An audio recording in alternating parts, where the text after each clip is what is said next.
Assalamu alaikum dear students. I am Usman from Conceptual Chemistry Zone and today we will solve the exercise of chapter number 4 from your FSC part 2 book. The first question is the fill in the blanks. So let's try to solve the fill in the from your textbook. तो पहली fill in the blank ये है कि the elements dash of group 5A are called metalloids.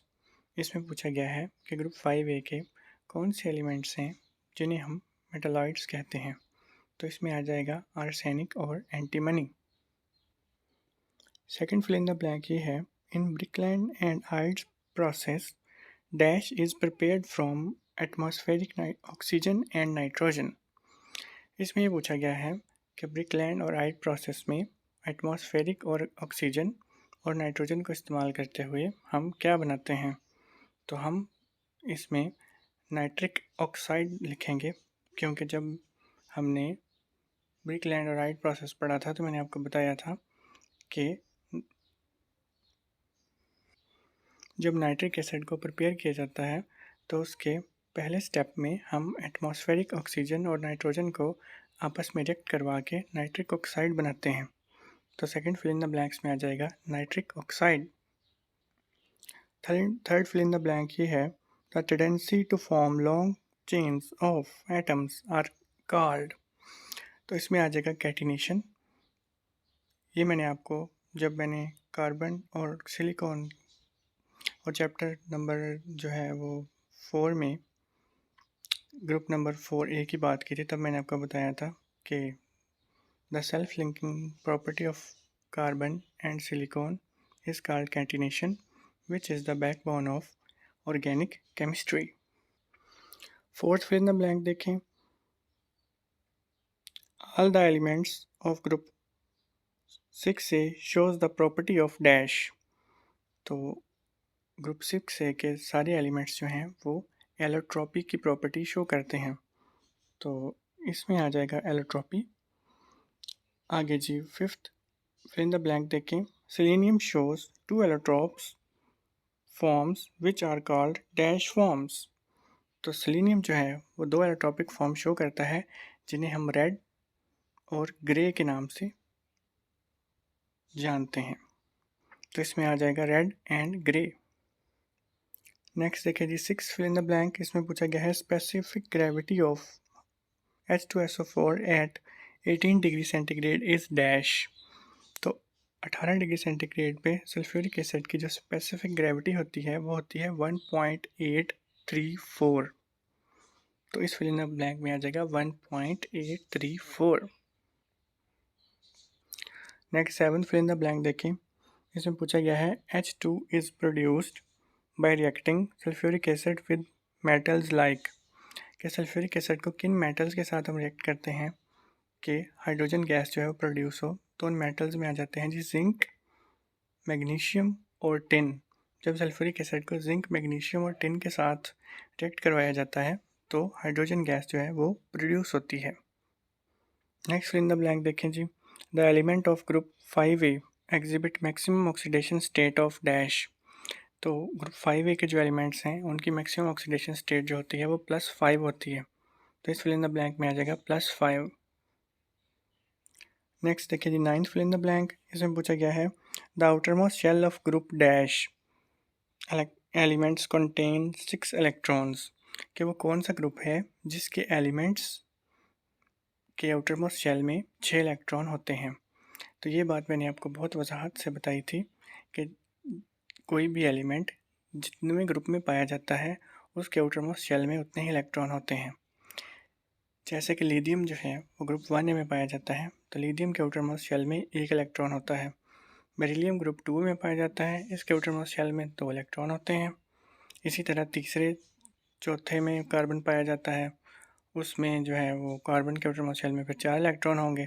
तो जो element जितने group में पाया जाता है उसके आउटर मोस्ट शेल में उतने ही इलेक्ट्रॉन होते हैं।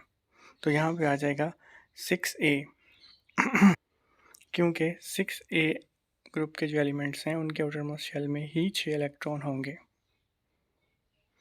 Next 10th fill in the blank देखें, oxygen shows dash behaviour due to the presence of unpaired electrons.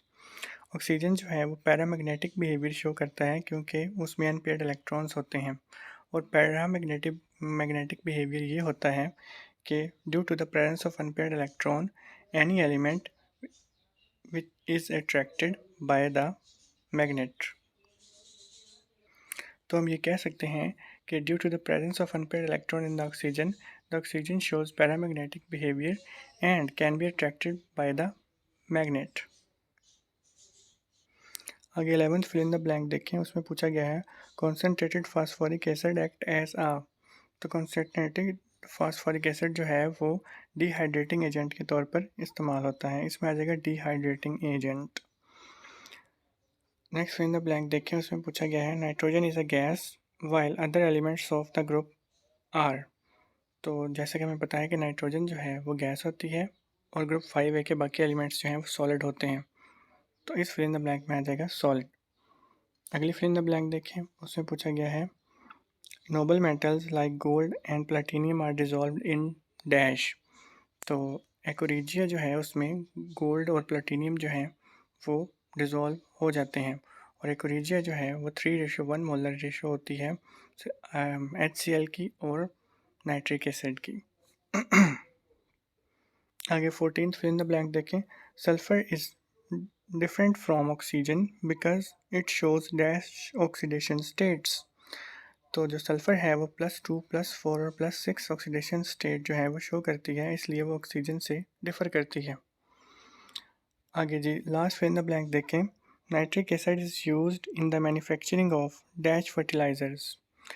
तो फर्टिलाइज़र्स हमारे पास 3 तरह की होती हैं, एक होती है नाइट्रोजन फर्टिलाइज़र्स, एक होती हैं फास्फोरस फर्टिलाइज़र्स और एक होती हैं पोटाशियम फर्टिलाइज़र्स। इनको याद रखने के लिए हम NPK का वर्ड्स भी इस्तेमाल करते हैं, N for nitrogen, P for phosphorus and K for potassium. तो जो इस केस में नाइट्रिक एसिड है वो नाइट्रोजन फर्टिलाइजर्स की तैयारी में इस्तेमाल होता है। नेक्स्ट आ जाते हैं जी मल्टीपल चॉइस क्वेश्चंस। इनमें पहला क्वेश्चन ये है out of the all elements of group 5A the highest ionisation energy is possessed by. तो इसमें ऑप्शन नंबर ए जो है नाइट्रोजन वो करेक्ट ऑप्शन है। इसके करेक्ट होने की वजह ये है कि जब मैंने आपको आयनाइजेशन एनर्जी का ट्रेंड बताया था तो मैंने आपको बताया था कि जब हम किसी भी ग्रुप में टॉप टू बॉटम मूव करते हैं तो आयनाइजेशन एनर्जी जो है वो डिक्रीज़ कर जाती है। तो जब हम ग्रुप 5A में टॉप टू बॉटम मूव करेंगे तो आयनाइजेशन एनर्जी डिक्रीज़ करेगी। नाइट्रोजन जो है वो ग्रुप 5A का रिप्रेजेंटेटिव एलिमेंट है, इसलिए इसकी आयनाइजेशन एनर्जी जो है वो ग्रुप 5A में सबसे ज़्यादा होगी। नेक्स्ट क्वेश्चन में पूछा गया है among group 5A elements the most electronegative element is. तो उसने पूछा है कि ग्रुप 5A में सबसे ज़्यादा इलेक्ट्रो नेगेटिव एलिमेंट कौन सा है। तो हमें पता है कि जब हम किसी भी ग्रुप में टॉप टू बॉटम मूव करते हैं तो इलेक्ट्रोनेगेटिविटी भी जो है वो भी डिक्रीज़ करती है। तो जैसे कि नाइट्रोजन ग्रुप 5A का रिप्रेजेंटेटिव एलिमेंट है तो नाइट्रोजन की इलेक्ट्रोनेगेटिविटी जो है वो सबसे ज़्यादा होगी। इसमें भी ऑप्शन नंबर बी नाइट्रोजन जो है वो करेक्ट ऑप्शन होगा। नेक्स्ट MCQ देखें, oxidation of NO is in air produces. तो जब भी NO को हवा में ऑक्सीडाइज किया जाता है फर्दर तो N2O4 जो है वो प्रोड्यूस होता है।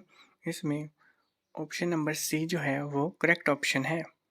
आगे नेक्स्ट एमसीक्यू देखें, the brown gas formed when metal reduces nitric acid to.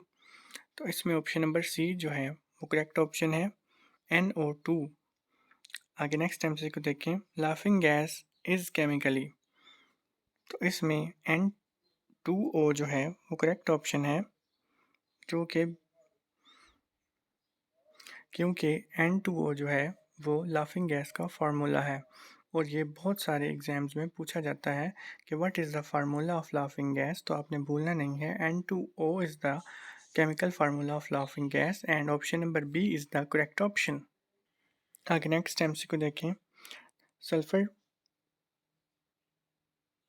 Trioxide is not absorbed in water directly. To form sulphuric acid because, इसमें ऑप्शन नंबर सी जो है वो करेक्ट ऑप्शन है, because the reaction is highly exothermic. आगे next MCQ देखें, विच catalyst is used in contact process. तो मैंने आपको जब सल्फ्यूरिक एसिड की प्रिपरेशन पढ़ाई थी कॉन्टैक्ट प्रोसेस में, तो मैंने आपको बताया था कि इसमें वेनाडियम पेंटॉक्साइड V2O5 जो है एज ए कैटलिस्ट इस्तेमाल होता है। इसमें ऑप्शन नंबर बी जो है वो करेक्ट ऑप्शन है। नेक्स्ट एमसीक्यू देखें, which of the following species has the maximum number of unpaired electrons. तो इसमें O2 जो है option number A correct option है, क्योंकि O2 के पास maximum number of unpaired electrons हैं।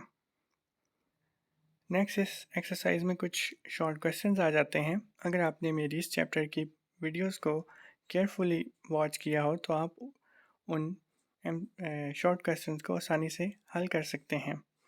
This is all about the exercise of chapter number 4. If you like this video, then don't forget to subscribe my channel. Thank you so much for watching.